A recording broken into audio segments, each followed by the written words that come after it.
Pourquoi tu cries en fait? Pourquoi tu cries? Arrête de crier. Arrête de crier parce que sinon je vais éteindre ton feu. Hein. Salut, c'est Karine, on est dans la pensée du jour. Et tu crois aussi, toi, que des fois, il n'y a pas besoin de crier. On va éteindre des feux aujourd'hui.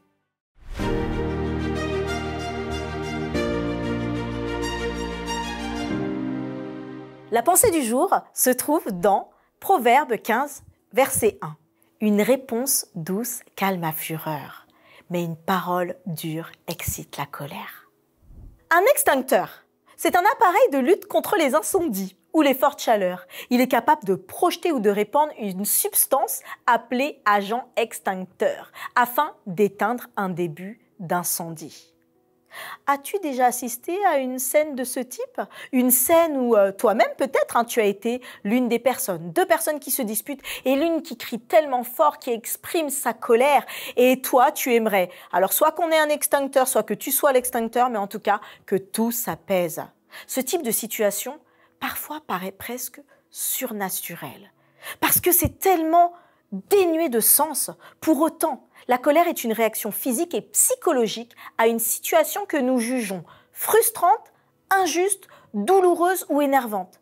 Cet état affectif violent est l'expression de notre mécontentement et peut se manifester par une perte de contrôle, un dépassement de nos limites, des comportements violents et préjudiciables pour nous et pour tout notre entourage. Une personne colérique voit même son rythme cardiaque augmenter, sa respiration s'accélère, elle parle fort. Elle entre dans un état d'agitation et se sent sous tension nerveuse et émotionnelle. Répondre avec colère à l'autre n'aidera pas et ne nous fait pas du bien. Oh oui, comme c'est difficile. Pourtant, la vraie question dans ces moments est: voulons-nous vraiment arriver à nous comprendre? Automatiquement, l'un des deux devra se positionner pour désamorcer le conflit. Alors on évitera l'extincteur, hein? Mais si c'était toi aujourd'hui, et si c'était toi, si Dieu t'insufflait cette pensée aujourd'hui, ce n'est pas un hasard, cette pensée de dire, et si tu étais l'agent qui va apporter la douceur, alors qu'il y aura un échange houleux d'arguments, toi tu seras la paix. Proverbe 15 dit, une réponse douce calme la fureur, mais une parole dure excite la colère. Il ne s'agit pas de contenir le ton de ta voix, hein. Oui, j'en connais certains qui savent répondre avec douceur, mais avec condescendance, c'est-à-dire un air supérieur. Tu sais, avec ce détachement, je te réponds en douceur, mais en fait, intérieurement, je te fais comprendre les choses. Non, ce verset nous parle d'une réponse qui apaise, qui restaure, pleine de compassion, de bienveillance.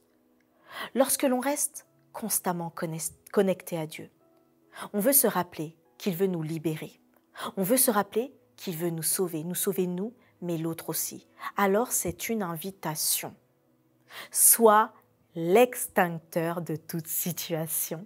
Sois celui qui vient apporter la douceur aujourd'hui. Alors oui, ça peut être difficile intérieurement, mais Dieu va te donner cette force. Et rappelle-toi, Dieu veut que tu vives une vie d'abondance et de joie. Alors ne laissons pas une situation difficile, une dispute, nous gâcher cette journée. Oh oui, une parole douce apaise la colère.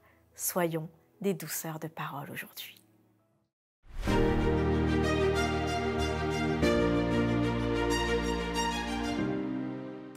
Merci à chacun pour les messages que vous mettez. Et oui, il y a beaucoup de bienveillance. Ah, je l'aime, mon église de la pensée du jour. Est-ce que toi, tu l'aimes aussi? Laisse-nous un message, d'où que tu sois. Laisse-nous ton petit message. Partage cette pensée. On veut qu'elle atteigne le monde entier. Alors, partage-la. Abonne-toi surtout. Ça permet de la diffuser. Et puis, rendez-vous demain pour une autre pensée du jour.